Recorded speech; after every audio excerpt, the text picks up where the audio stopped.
दोस्तों, welcome to the vintage. आज हम करने वाले हैं जो एसएससी एमटीएस का जो पेपर हुआ था 5 अक्टूबर को सेकंड शिफ्ट में। उसमें जो जीके क्वेश्चन आए थे वो उसकी हम आज सेकंड वीडियो करने वाले हैं।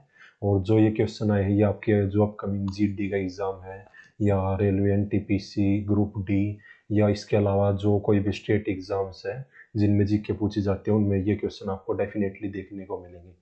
तो चलिए वीडियो स्टार्ट करते हैं। First is Thalinomics was introduced in the economic survey for. जो थालीनोमिक्स का जो कंसेप्ट था वो कौन से इकोनॉमिक सर्वे में जोड़ा गया था? तो राइट आंसर होगा हमारे पास 2019 से 20 वाले जो इकोनॉमिक सर्वे था, बजट से पहले जो सर्वे आता है उसमें हमारे पास थालीनोमिक्स का कंसेप्ट जोड़ा गया था। थालीनोमिक्स क्या होता है? जैसे कि आप इकोनॉमिक्स जानते हैं, एक सब्जेक्ट है। इकोनॉमिक्स होता है जो इकोनॉमिक्स की एक्टिविटीज़ के साथ डील करता है जिससे हमें पैसा मिलता है। वैसे थालीनोमिक्स है कि एक आदमी एक थाली खरीदने के लिए कितना पैसा पे करता है। मतलब अगर एक टाइम पे एक थाली खाता है खाने की तो उसके लिए कितना पैसा पे करता है, उसे बोलते हैं हम थालीनोमिक्स। तो ये इकोनॉमिक सर्वे 2019 से 20 वाले में इंट्रोड्यूस किया गया था। एंड जो अगर आप इसके साथ स्टैटिक फैक्ट याद रखना चाहिए तो आप ये याद रख सकते हैं कि हमारे चीफ इकोनॉमिक एडवाइजर अभी कौन है? वो है कृष्णमूर्ति सुब्रमण्यम। ये हमारे चीफ इकोनॉमिक एडवाइजर है अभी फिलहाल, तो आप इन्हें भी याद रख सकते हैं। ये हो सकता है आपके आने वाले एग्जाम में देखने को मिल जाए। Next question is what is the loss of bone density and strength known as?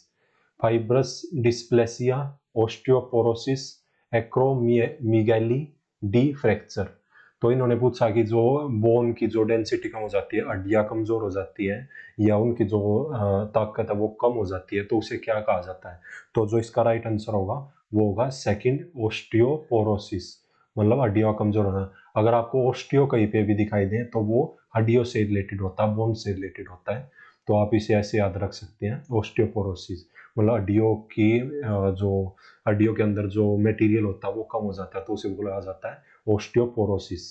And अगर हम बाकी टर्म्स को देखना चाहें, जैसा कि आप देख सकते हैं, ऑस्टियोपोरोसिस होता है पोरस बोन, मतलब हड्डियां पोरस हो जाती है, मतलब उनमें गैप हो जाता है, छेद छेद से हो जाते हैं और वे बहुत ही ज़्यादा वीकन हो जाती है, कमज़ोर हो जाती है और वे उनमें जल्दी से फ्रैक्चर हो सकता है। एंड फाइब्रस डिस्प्लेसिया जिसे हम एफडी बोलते हैं, जैसे कि आप देख सकते हैं इमेज में, ये पिंक कलर की जो इमेज दिख रही है ये कुछ इस तरह का होता है जिसमें बॉडी पर स्कार टाइप हो जाते हैं एंड स्कार टाइप से हो जाते हैं एंड और हमारी जो स्किन है वो बहुत ही ज़्यादा फ्रेगाइल मतलब कमज़ोर हो जाती है और फ्रैक्चर हड्डियाँ फ्रैक्चर होनी शुरू हो जाती हैं। तो ये भी एक तरह का ही फ्रैक्चर का ही डिजीज है। एंड एक्रोमीगैली होता है जब आपने छोटे बच्चों को देखा, कई बहुत सारे छोटे बच्चों के हाथ ऐसे नॉर्मल एंड ना होकर ऐसे एंड हो जाते हैं, कुछ मोटे मोटे, किसी का सिर मोटा हो जाता है या किसी के हाथ लंबे लंबे हो जाते हैं तो इसे बोलते हैं एक्रोमीगैली। तो मतलब नॉर्मल से कुछ ज्यादा ग्रोथ हो जाने को हम बोलते हैं एक्रोमीगैली। तो चलिए नेक्स्ट देखते हैं। As of July 2021, who is the chief economist of the International Monetary Fund? जो इंटरनेशनल मॉनेटरी फंड है उसके चीफ इकोनॉमिस्ट कौन है? तो ये हमारे लिए प्राउड की बात है क्योंकि ये अपने इंडियन ही है और इसका जो राइट आंसर है वो है option A, Gita Gopinath. Gita Gopinath IMF की चीफ इकोनॉमिस्ट है और जैसा कि आप ये पिक्चर में देख सकते हैं ये है गीता गोपीनाथ जी, ये है गीता गोपीनाथ जी। एंड ये आईएमएफ की है और आईएमएफ का हेडक्वार्टर कहाँ पे है? वाशिंगटन डीसी में है, यूएसए में। एंड जो आईएमएफ की एमडी है, मैनेजिंग डायरेक्टर है, वो है क्रिस्टलिना जॉर्जियावा और ये भी फीमेल है और चीफ इकोनॉमिस्ट ये दोनों ही फीमेल है। एंड ये यूनाइटेड नेशन के अंडर काम करती है आईएमएफ और वर्ल्ड बैंक। और जो आईएमएफ और वर्ल्ड बैंक की स्थापना 1944 में हुई थी और ये ब्रेटन वुड्स नाम की जगह पे एक मीटिंग हुई थी जिसे ब्रेटन वुड्स कॉन्फ्रेंस बोलते हैं हम। वहाँ पे मीटिंग होने के बाद आईएमएफ और वर्ल्ड बैंक की स्थापना हुई थी, इसलिए आईएमएफ एंड वर्ल्ड बैंक को हम ब्रेटन वुड ट्विंस बोलते हैं, मतलब जुड़वा बहनें। ब्रेटन वुड की ट्विंस हैं। तो आप इन्हें ऐसे भी याद रख सकते हैं। Next question is what does ichthyology deal with? Study of reptiles and amphibians, study of birds, study of insects, study of fish. तो इकिथियोलॉजी होता है स्टडी ऑफ फिश, तो मतलब मछलियों के अध्ययन को, मछलियों की स्टडी को क्या बोलते हैं हम? इकिथियोलॉजी। और इंसेक्ट्स की स्टडी को हम बोलते हैं क्या? एंटोमोलॉजी।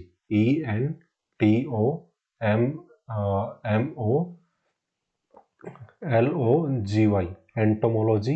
एंड बर्ड्स की स्टडी को हम बोलते हैं ornithology, ORNITHOLOGY, ornithology. And reptiles की स्टडी को हम क्या बोलते हैं? इसे बोलते हैं हम हर्पेटोलॉजी। तो हर्पेटोलॉजी होती है रेप्टाइल्स की स्टडी। तो आप इन चारों की स्टडीज को याद रख सकते हैं, आने वाले एग्जाम में ये डेफिनेटली रिपीट हो सकते हैं। तो चलिए next question is which part of the constitution of India deals with the duties of citizen? यानी जो मौलिक कर्तव्य से कौन सा पार्ट संविधान कौन सा भाग डील करता है, कौन सा पार्ट संबंधित है? तो part 3, part 4A, part 10, part 2। तो जैसा कि आप जानते हैं जो मौलिक कर्तव्य है, फंडामेंटल ड्यूटीज है, वो पार्ट 4A में है, फंडामेंटल ड्यूटीज या मौलिक कर्तव्य। तो जो इसका राइट आंसर है वो होगा सेकंड, पार्ट 4A। एंड जैसा कि आप ये स्लाइड में देख सकते हैं, हमारे कॉन्स्टिट्यूशन में, संविधान में टोटल 22 पार्ट्स हैं। तो यहाँ से इस स्लाइड से आपको एक क्वेश्चन डेफिनेटली देखने को मिलेगा, तो आप ये अपनी कॉपी में नोट कर सकते हैं। जैसा कि आप जानते हैं कि पार्ट 1 में union and it's territory, second में सिटीजनशिप, थर्ड में फंडामेंटल राइट्स, फोर्थ में डायरेक्टिव प्रिंसिपल, फोर्थ ए में फंडामेंटल ड्यूटीज। ऐसे ही आप 22 के 22 को याद कर सकते हैं। यहाँ से एक क्वेश्चन आपको डेफिनेटली देखने को मिलेगा। तो ये स्लाइड बहुत ही ज़्यादा इंपॉर्टेंट है, बहुत ही ज़्यादा, तो इसे आप याद रख सकते हैं। नेक्स्ट क्वेश्चन इज पूजा डांडा वोन दी 2019 Arjun award for which sport? तो जो पूजा डांडा को 2019 में अर्जुन अवार्ड मिला था, वो किस स्पोर्ट से रिलेटेड है? तो पूजा डांडा जी रिलेटेड है रेसलिंग से। तो जो इसका राइट आंसर होगा वो होगा रेसलिंग। एंड अभी जो 2021 में जो अर्जुन अवार्ड दिए हैं वो 35 पीपल को दिए गए हैं, जैसे कि आप स्लाइड में देख सकते हैं। ये टोटल 35, पहले ये कम लोगों को दिए जाते थे, लेकिन अब की बार बहुत ज़्यादा लोगों को दिए गए हैं। तो आप ये 35 के 35 को पढ़ सकते हैं। और मैंने आपको इमेज और उनका किस फील्ड से, जैसे शिखर धवन है क्रिकेट से है, अंकिता रैना लॉन टेनिस से, ऐसे आप पढ़ सकते हैं और कॉपी में नोट डाउन करके इन्हें आप रिवाइज कर सकते हैं। यहाँ से एक क्वेश्चन आपको शॉर्ट मिलेगा, तो इसे भी आप याद रख सकते हैं। Next is dash is caused when a child's growing bones fail to develop due to a lack of vitamin D. तो ये कहना चाह रहा है कि बच्चों में कौन सी बीमारी हो जाती है हड्डियों की यदि उनमें विटामिन डी की कमी हो जाती है? तो विटामिन डी की कमी से कौन सा डिजीज होता है? Scurvy, goitre, rickets, night blindness. जैसा कि हम जानते हैं विटामिन डी की कमी से रिकेटस होता है, तो इसका राइट आंसर होगा रिकेटस। स्कर्वी होता है विटामिन सी की कमी से, विटामिन सी की कमी से। गोइटर होता है नमक यानी आयोडीन की कमी से, यदि हमारे यहाँ नमक में आयोडीन नहीं है तो गोइटर हो जाता है, जिसमें हमारा गला फूल जाता है या सूज जाता है। एंड नाइट ब्लाइंडनेस होता है रात में दिखाई न देना, और ये होता है विटामिन ए की वजह से। तो आप इन्हें याद रख सकते हैं। जो इसका राइट आंसर हुआ थर्ड, रिकेटस। एंड जो विटामिन की डेफिशिएंसी से होते हैं, जैसे विटामिन ए की वजह से नाइट ब्लाइंडनेस, B1 की वजह से बेरी, B2 की वजह से राइबोफ्लेविनोसिस, B3 की वजह से पेलाग्रा, B5 की वजह से पेरेस्थिया, B6 की वजह से एनीमिया। ऐसे करके आप सभी के पढ़ सकते हैं। यहाँ से भी आपको एक क्वेश्चन डेफिनेटली देखने को मिलेगा। Next is Which team clinched the 2019-20 Vijay Hazare Trophy for the fourth time by defeating Tamil Nadu in the final? जो 2019-20 वाली जो ट्रॉफी थी विजय हजारे की, उसमें कौन सी टीम विनर थी? ये इस क्वेश्चन में ये पूछना चाह रहे हैं। बिहार, झारखंड, कर्नाटका, मुंबई। तो जो विनर थी वो थी कर्नाटका, और कर्नाटका ने किसको हराया था? तमिलनाडु को। और जैसा कि आप जानते भी होंगे, तमिलनाडु विजय हजारे ट्रॉफी को सबसे ज्यादा जीतने वाली टीम आज तक की, जिसने अभी तक इस ट्रॉफी को 5 टाइम्स जीता है। और 19 और 20 वाले में भी ये फाइनल में थी ये टीम। ये भी बहुत बड़ी बात है। तो जैसे कि आप देख सकते हैं वीजा ज़ारे जो ट्रॉफी है ये 2002 और 3 में शुरू हुई थी। एंड ये एक डोमेस्टिक कंपटीशन है, मतलब अपने देश में ही खेला जाता है, इसमें किसी बाहर देश को शामिल नहीं किया जाता। एंड वीजा ज़ारे जो क्रिकेटर थे उनके नाम पे इसका नाम रखा गया है। तमिलनाडु में 5 बार जीता, ये मैंने आपको बता ही दिया। एंड 1920 में विनर कौन था? कर्नाटका, और हारने वाली टीम थी तमिलनाडु। और मोस्ट रन किसने बनाए थे? देवदूत पडाइकल कर्नाटका के थे ये। और मोस्ट विकेट ली थी प्रीतम दास आसाम के जो खिलाड़ी थे। एंड 2021 वाले में विनर कौन थी टीम? मुंबई। इन्होंने किसको हराया फाइनल में? उत्तर प्रदेश को। ये क्वेश्चन हो सकता है आपके यहाँ जो अभी जीडी का एग्जाम आने वाला उसमें पूछ ले। और इसमें सबसे ज्यादा रन बनाए थे पृथ्वी शॉ ने जो कि मुंबई से हैं, और सबसे ज्यादा विकेट ली थी शिवम शर्मा ने जो कि यूपी से बिलोंग करते हैं। तो आप इन्हें भी याद रख सकते हैं। Next is what does article 32 of India constitution deal with? जो भारतीय संविधान का आर्टिकल अनुच्छेद 32 है, आर्टिकल 32 है, वह किस चीज से संबंधित है? तो ये है हमारा option A, right to constitutional remedies, मतलब संवैधानिक उपचारों का अधिकार। मतलब अगर कोई भी आपके जो संविधान ने आपको अधिकार दिए हैं, मौलिक अधिकार, यदि आपके अधिकारों को कोई वोलेट करता है या उनका उल्लंघन करता है तो आप सुप्रीम कोर्ट में या कोर्ट में जा सकते हो। तो इसे बोलते हैं आर्टिकल 32। एंड आर्टिकल 32 को सोल ऑफ कॉन्स्टिट्यूशन, मतलब संविधान की आत्मा, किसने कहा था? तो ये कहा था भीमराव अंबेडकर ने। वैसे सोल ऑफ कॉन्स्टिट्यूशन किसे बोला जाता है? वैसे प्रियम्बल यानी प्रस्तावना को हम सोल ऑफ कॉन्स्टिट्यूशन बोलते हैं, संविधान की आत्मा। बट भीमराव अंबेडकर ने किसे बोला था? भीमराव अंबेडकर ने आर्टिकल 32 को बोला था कि ये सोल ऑफ कॉन्स्टिट्यूशन है एक्चुअली में, मेरे हिसाब से। तो आप इसे याद रख सकते हैं। Next is in which year was the partition of Bengal carried out by the British viceroy Lord Curzon? तो लॉर्ड कर्जन ने बंगाल विभाजन कब किया था? ये तो बहुत ही ज्यादा आसान क्वेश्चन है, बार बार रिपीट होता रहता है। तो जो इसका राइट आंसर है वो है 1905, 1905 में बंगाल विभाजन हुआ था। एंड इससे पहले भी भारत माता पेंटिंग में फर्स्ट शिफ्ट में मैं बता चुका हूँ कि बंगाल विभाजन 1905 में हुआ था। एंड लॉर्ड कर्जन के टाइम पे और बहुत सारी चीजें हुई थी, तो इनमें से अगर आप याद रखना चाहे तो एक ये हुआ था कि पुलिस कमीशन जो था, ये इम्पोर्टेंट है। पुलिस कमीशन किसके टाइम पे आया था? ये भी लॉर्ड कर्जन के टाइम पे आया था। पार्टीशन ऑफ बंगाल है। एंड रैले कमीशन है, ये भी इम्पोर्टेंट है। यूनिवर्सिटीज एक्ट है, ये भी इम्पोर्टेंट है। तो ये 3-4 पॉइंट्स और भी आप याद रख सकते हैं। एंड इनमें से भी हो सकता है आपको क्वेश्चन अपकमिंग एग्जाम्स में देखने को मिल जाए। Next is on 22 July 2020 who was nominated as the vice chairman of the international union of railway security platform? International union of railway securities platform, ये किसी ऑर्गेनाइजेशन का नाम है। इसके जो वाइस चेयरमैन थे वो कौन बनाए गए थे जुलाई 2020 में? तो ये पुराना करंट अफेयर है, और जो इसका राइट आंसर है वो है अरुण कुमार।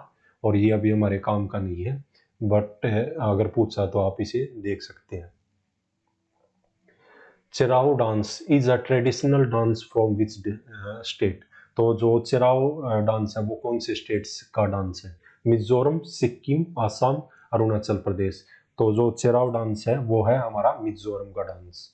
एंड मिजोरम से हमारे पास और भी डांस है, जैसे चापचारकूट, मीमकूट, पावलकूट। एंड अगर आप ट्रिक्स याद रखना चाहो जिनके लास्ट में लाम मिले ना, तो वो लाम वाले, जैसे ख्वालाम, चेल्लाम, तलांगलाम, जंगतलाम, तो ये सारे मिजोरम के ही होते हैं। और कूट वाली जो तीनों कूट है, चापचारकूट, मीमकूट, पावलकूट, ये तो मोस्ट इंपॉर्टेंट है, बार बार पूछते रहते हैं एग्जाम में। तो ये सारे मिजोरम के फोक डांसेस हैं, तो आप इनमें भी याद रख सकते हैं। चेराव भी अच्छा है, ये क्वेश्चन भी पूछा हुआ पहले टीसीएस ने, तो इसे भी आप याद रख सकते हैं। Next is who emerged victorious in the siege of Arcot इन 1751 एडी? 1751 में आर्कट को मतलब कब्जे में लेने में कौन सफल हुआ? मतलब किसने जो आर्कट नाम की जगह थी उसे उस पर कब्जा कर लिया था? Portuguese, Dutch, French, British. तो ये थे हमारे अंग्रेजों का शासन चल रहा था, तो अंग्रेज ही कर रहे थे ज्यादातर। तो इसका राइट आंसर है British. And siege of Arcot कब हुआ था? Second Karnataka Anglo Carnatic war हुआ था ना, जिसमें अंग्रेजों और हमारे जो कर्नाटक के नवाब थे उनके बीच जो युद्ध हुआ था चंदा साहिब, तो उसमें इन्होंने क्या किया था, सेकंड जो कर्नाटिक वार था 1749 से 1754 के बीच चला था। इसमें इन्होंने आरकट को जो जगह थी कर्नाटक में उसे अपने कब्जे में ले लिया था अंग्रेजों ने। एंड रॉबर्ट क्लाइव इसको ऐड कर रहे थे अंग्रेजों की जो टीम थी। एंड हमारी तरफ से थे कर्नाटक के जो नवाब चंदा साहिब और एक फ्रांसीसी कुछ जो फ्रांसीसी जो अलग थे वो भी चंदा साहिब के साथ लगे हुए थे, लेकिन अंग्रेजों ने फ्रांसीसी और चंदा साहिब दोनों को हरा दिया था। तो आप जो कर्नाटक वार हुए, 3 कर्नाटक वार्स हुए थे, ये क्वेश्चन भी पहले पूछा जा चुका है, तो आप इनके ईयर याद रख सकते हैं। जैसे फर्स्ट कर्नाटक वॉर हुआ था 1746 से 1748 तक, सेकंड 49 से 54 तक, एंड थर्ड हुआ था 56 से 63 तक, तो आप ये भी याद रख सकते हैं। Next is litti chokha is a famous cuisine of which of the following states? Maharashtra, Bihar, Orissa, Gujarat. तो जो लिट्टी चोखा है वो कहाँ का डिश है, मतलब खाने का भोज्य पदार्थ है।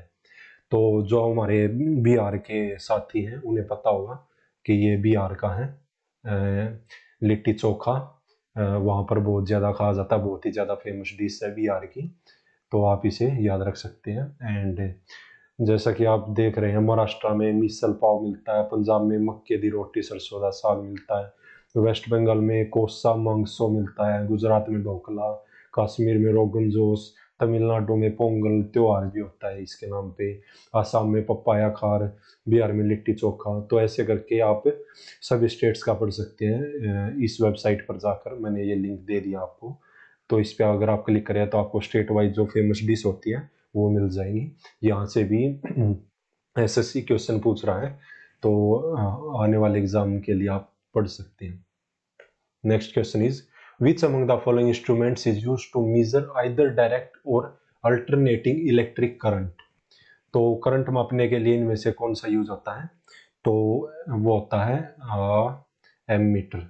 एमीटर करंट को मापने के लिए यूज होता है। वाट मीटर कुछ होता नहीं, हाइग्रोमीटर होता है रिलेटिव ह्यूमिडिटी को जो मापता है।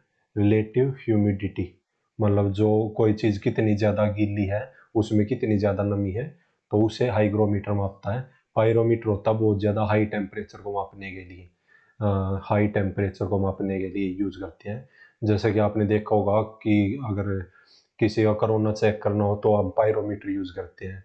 मेट्रो स्टेशन वगैरह पे भी दूर से जो करते हैं तो वो पायरोमीटर ही होता है, बहुत ही ज़्यादा टेम्परेचर, ये 6000 डिग्री सेल्सियस तक टेम्परेचर बता देता है। वैसे तो थर्मामीटर में 100 डिग्री तक ही पता चलता है, 100 या 150 जितना भी है, बट ये 6000 डिग्री सेल्सियस बहुत ही ज़्यादा हाई लेवल तक टेम्परेचर को मेजर कर सकता है। तो राइट आंसर था first. And next is which of the following is the closest layer to Earth's surface in which all weather occurs? मतलब अर्थ का जो वातावरण है उसमें सबसे पास वाली लेयर कौन सी है जिसमें सारी मौसम संबंधी घटनाएं होती रहती हैं? तो वो है हमारे पास ट्रोपोस्फियर। जैसा कि आप इमेज में देख सकते हैं, ये हमारी नीचे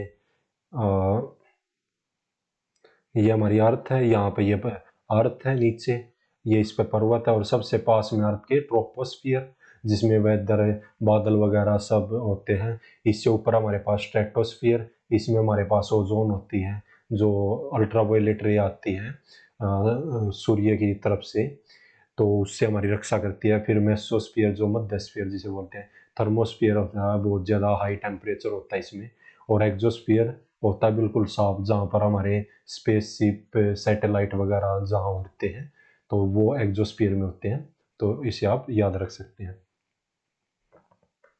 next is as per the budget 2019-20 which among the following is the single largest source of income of government of India contributing 21 पैसे to each rupee earned?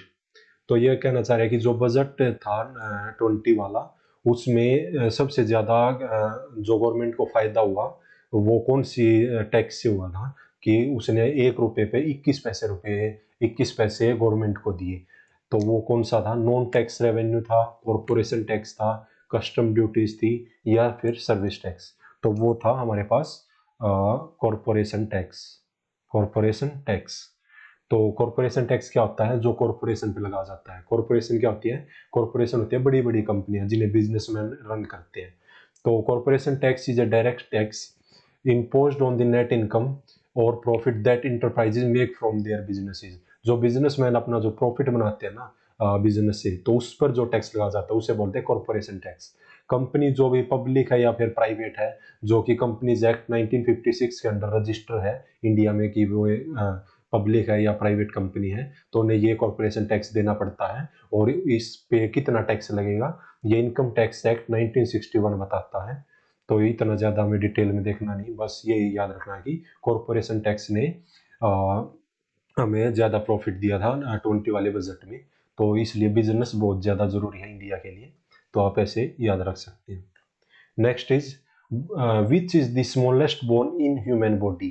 Pelvis, stapes, phalanges, humerus. तो जो ह्यूमन बॉडी में, मानव शरीर में सबसे छोटी हड्डी कौन सी है? तो वो है हमारे पास सेकंड, स्टेपिस, जो कि हमारे ईयर में पाई जाती है, कान में। जैसा कि आप पिक्चर में देख सकते हैं, ये हमारा ईयर, और ईयर में अगर आप अंदर जाते हैं, ये अंदर ये आपको ये छोटी नीडल टाइप की ये मिलेगी, ये है स्टेपीज। जैसे कि आप देख सकते हैं ये स्टेपीज ही है। और अगर आपकी खराब भी हो जाती है, कुछ लग जाता है, तो आर्टिफिशियल, तो हम ट्रांसप्लांट करके आर्टिफिशियल भी लगा सकते हैं, मतलब जो क्लिनिक वगैरह में बनाई जाती है, तो वो भी बिल्कुल ऐसी शेप की होती है स्टेपीज।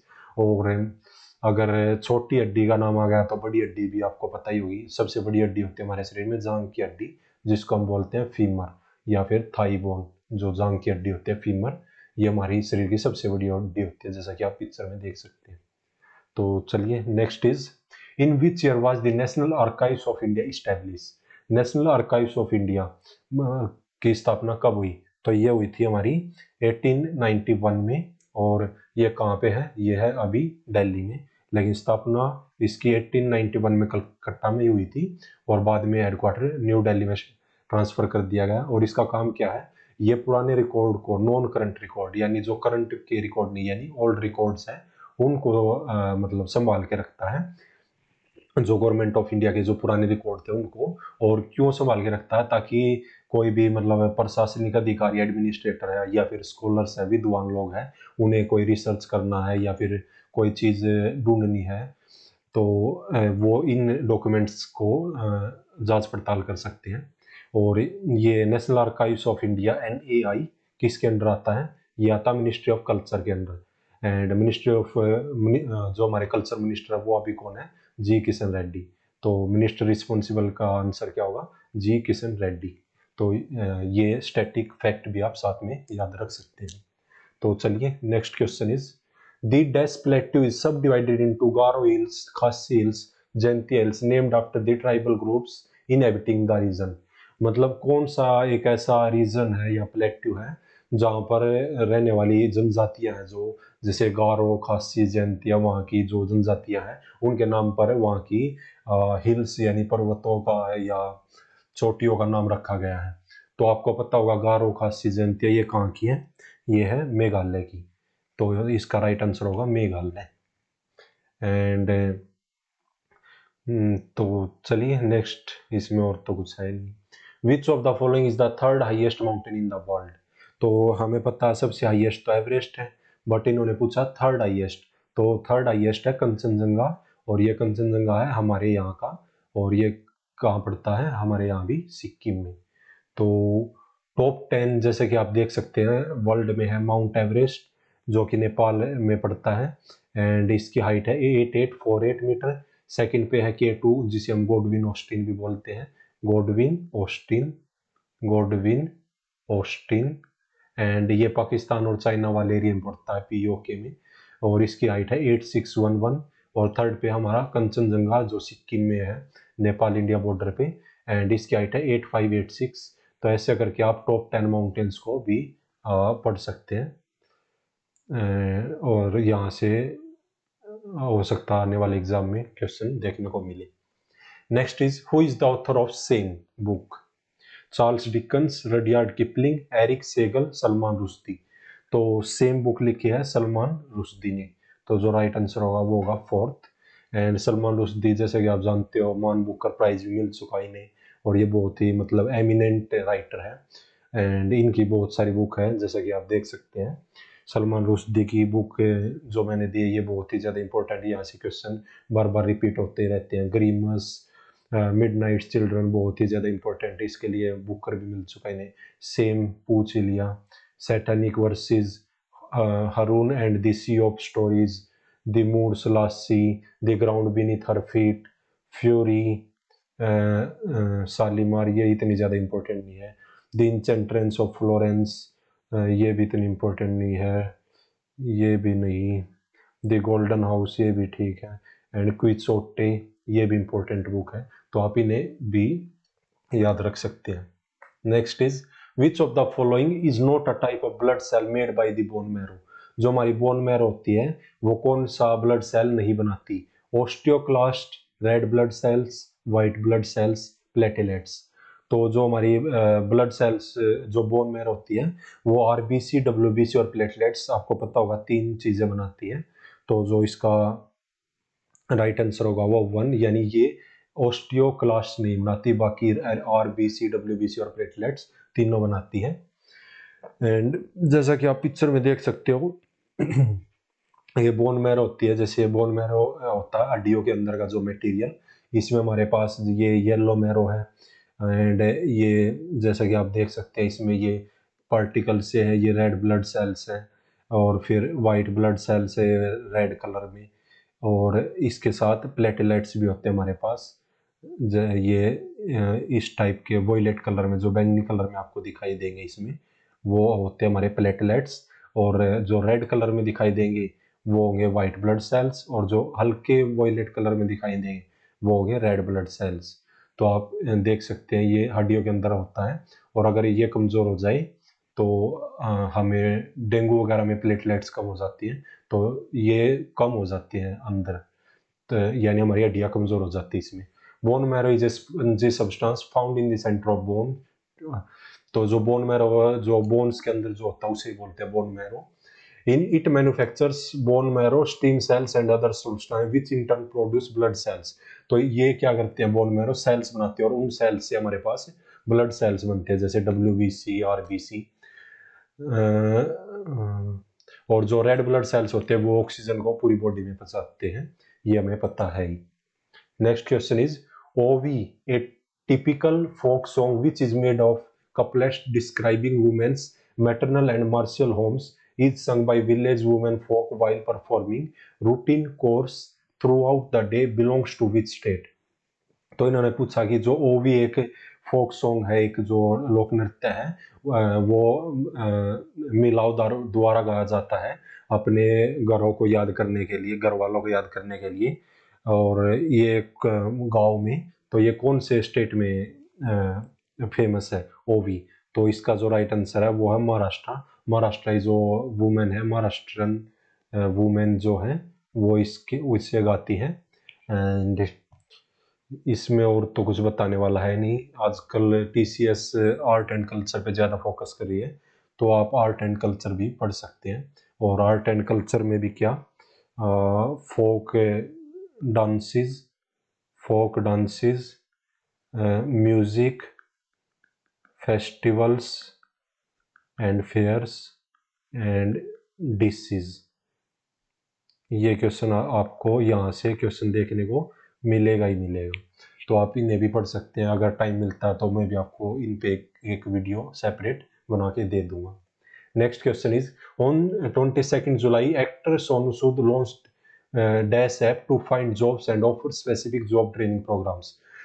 जुलाई 2020 में जब लॉकडाउन चल रहा था, एक्टर सोनू सूद ने कौन सा पोर्टल लॉन्च किया था ताकि लोगों को रोजगार दिया जा सके, और या फिर उन्हें रोजगार की ट्रेनिंग दी जा सके? तो उस पोर्टल का क्या नाम था? उस पोर्टल का नाम था प्रवासी रोजगार पोर्टल। तो ये करंट अफेयर का क्वेश्चन था 2020 का, तो अभी इतना इंपॉर्टेंट नहीं है, तो आप इसे याद रख सकते हैं। तो चलिए यहाँ पर होते हमारे 25 क्वेश्चन कंप्लीट। मिलते हैं नेक्स्ट वीडियो में। Thank you for watching vintage.